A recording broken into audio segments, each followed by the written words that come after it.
no, you can't kiss my neck. I just told you I have a boyfriend.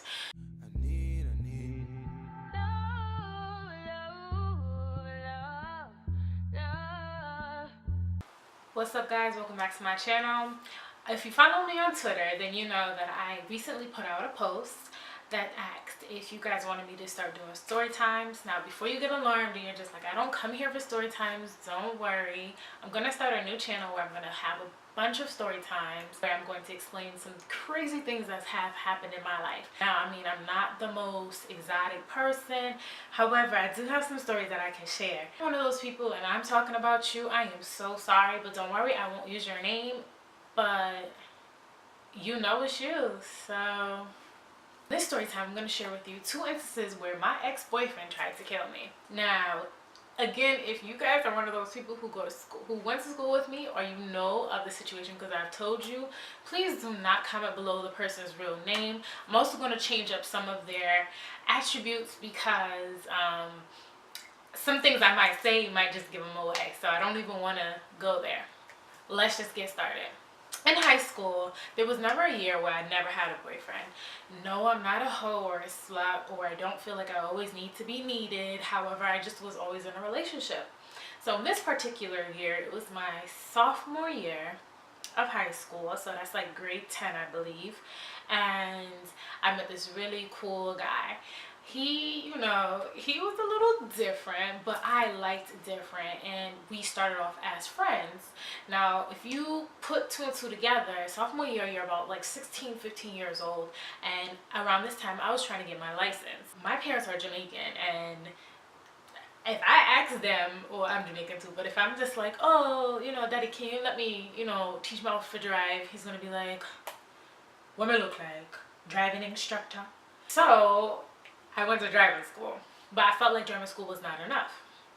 I was friends with a bunch of people who had cars, and me and my friend, her name is Alyssa, we're gonna call her Alyssa. Me and my friend Alyssa used to always just like go to school, ask for rides places, like, oh, can you bring us to Subway? Can you bring me to, you know, McDonald's? Back then McDonald's was popping, and we would just go until we had our own.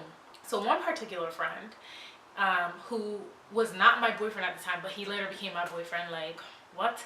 One particular friend, we used to hang out all the time, and he was just like, oh, cool, you're learning how to get your license, let me teach you. So he had this poppin' car that everybody wanted.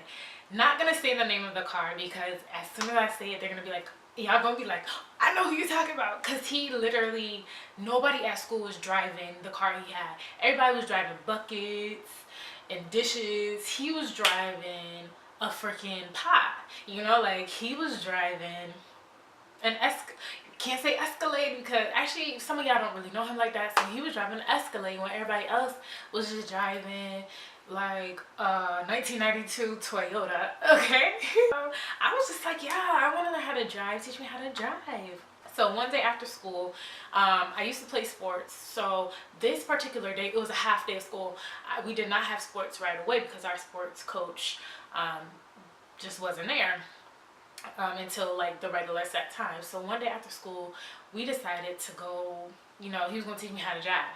We went to like an abandoned parking lot. Mind you, I said, this is my friend, okay? We went to an abandoned parking lot, and before we started driving, we was just talking, and he was talking about his ex-girlfriend. We was talking about things happening at school, because he was a really cool dude, so I thought. And, you know, I was just like, all right, cool, he must know how to drive because he has this bomb car, and he's really gonna let me drive the car. Let me tell you something now.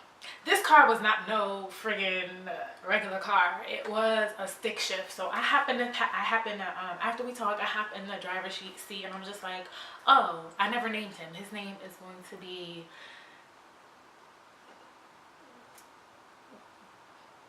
you know, everybody's name I'm thinking of, I know that like a person with this name. His name is gonna be George. So I happen to drive a seat. I'm like, okay, George, well, you know, and I'm like turning I put the key in, and I'm just like, wait, what are all these extra letters, like, or like, what is this? Or sorry, not letters, there was numbers. I was like, what is all these extra numbers? He was just like, oh, it's a steak. I was just like, you could have told me that before I hopped into the car. There we go. That was my first initial thing, because I'm just like, so you trust me enough for me to drive a stick shift, and I don't even know how to drive an automatic car? Are you silly? Because I always thought he was smart, or so I thought. So he was just like, oh no, don't worry about it, I got you, you know, this is what you do this, this pedal right here is the clutch, this is that. I'm not going to continue with how to share you guys on how to, you know, drive a car, because this is not what this story time is about. I'm just kind of guiding you along the way.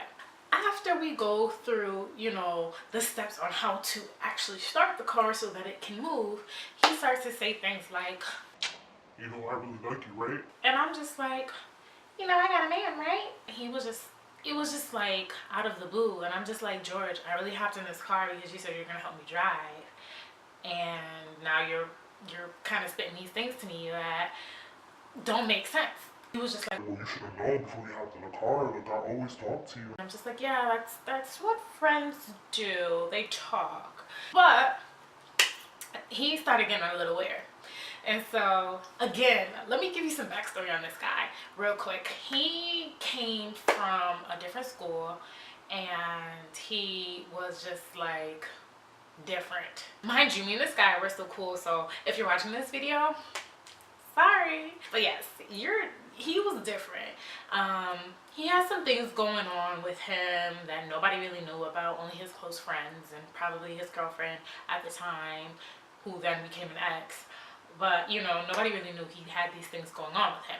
So, rewind back, or fast forward back to me sitting in the car looking stupid like, here, you can have the keys. I don't think I can do this, because after a few failed attempts, I'm just like, I'm about to kill both of us, because I'm bumping into, it's an empty parking lot, but I'm driving into, you know, flagpoles and light stamps and freaking cones. So I'm just like, nah, not today. Basically, if I remember correctly, I hand him the keys. He gets out the car. He comes to the driver's side. He opens my door, and he was just like, I'm leaving you here. You're leaving me here? What do you mean, sir? Sir, I'm not walking home from here. You need to bring me home. And he was just like, well, I'm leaving you here. And I'm just like, this boy really got some problems. And so I was just like, okay, let me go around to the driver's side, because the passenger side, because I don't really know what's going on. So I walk around the passenger side really fast at that, because I really wasn't sure if he was going to leave me or not. And what I look like walking, you know, home, about to get on a walk. I sat in the passenger side. I was just like, what do you mean? What's going on? Like, all I said is, you know, I got a boyfriend. And at the time, I should have also said I'm not interested in you. Although I was. But, you know, started going off. He was like, yo. You don't know the stuff I gotta go through. You don't know what I do. You don't know nothing. So you need to, you know, I don't care about you. You need to be my man. What? What do you mean? No.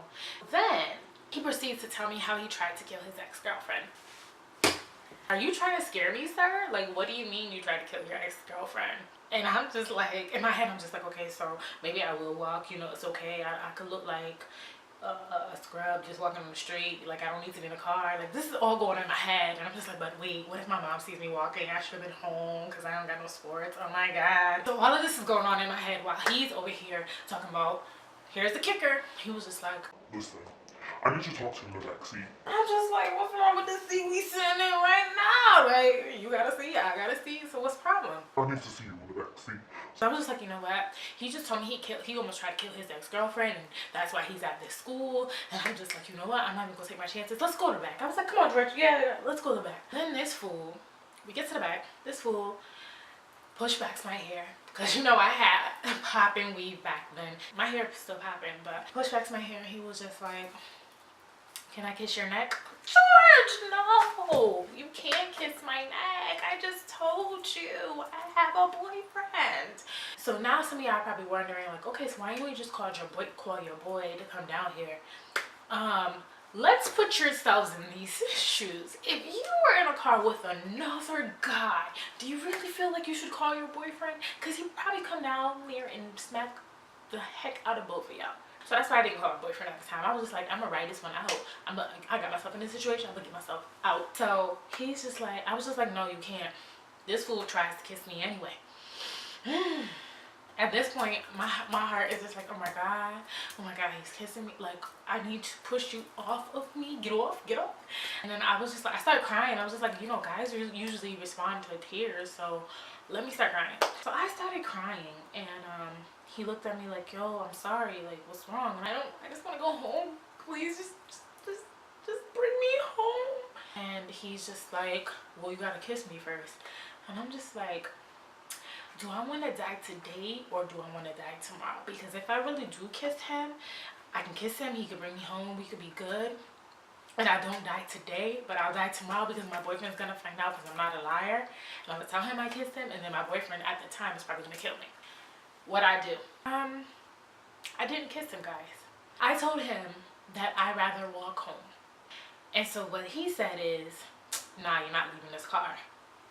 I opened the car door, and this fool pushes me back. He yanks me by my good weave, guys, my good weave. At the time, I used to sew down my joints. Now it was just like banded up. He pulls me by my good weave. He was just like, he pulled me by my good weave. He puts my head onto the door because I'm here, he's here. I try to open it, no, so he yanks me back, pulls the door back, pushes me onto the door, has his hands around my neck. He was just like, listen. If you don't kiss me and you won't be with me, I'm going to kill myself and I'm going to kill you and I will drive you off of this cliff. There wasn't no cliff at the time, so he might have not said off of this. He said, I'm going to drive you off of a cliff. Because I'm just like, why did I say that? Yes, he said, I'm going to drive you off of a cliff. And when you're, let me say, when you're afraid, your mind is going like all over the place. So I'm just like, I'm just like, yo, please bring me home, like, please. And this boy's, George's mental illness, he became very manic. And he was just like, okay. And I'm just like, wait a second, what? I've been asked you 5 times. You know, you got your hands around my neck. You're kind of tight. You're talking about driving me off of a cliff.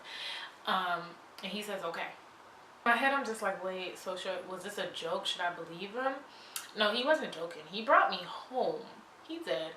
And he was just like, listen, I really am crazy. You know, I have such and such disorder, and sometimes I can just snap at a drop of a dime. And I'm just like, oh, okay. Me and my sympathetic dumb stuff was just like, oh my god, this poor kid, like, I wonder if I can help him. I didn't want to be a therapist, but I was just like, he needs some love. He brought me home in my throat, so my throat was still hurting though. So, you know, he did try to kill me. He threatened to kill me. He tried to kill me. He was gonna strangle me. And I was just like, oh my god. But when he brought me home, everything was good. And we later started to date. If you guys want to see how he tried to kill me the second time once we became official, make sure you tune in to my other channel, or definitely thumbs up this video, subscribe, because I want to know if I should just create another channel for this. But definitely, if you want to hear the part 2 of how he tried to kill me and how we got together, make sure you leave a comment below, thumbs up the video, and let me know what you think. I love you guys so much. Okay, on the fam and the craziness. Make sure you see it like how I see it.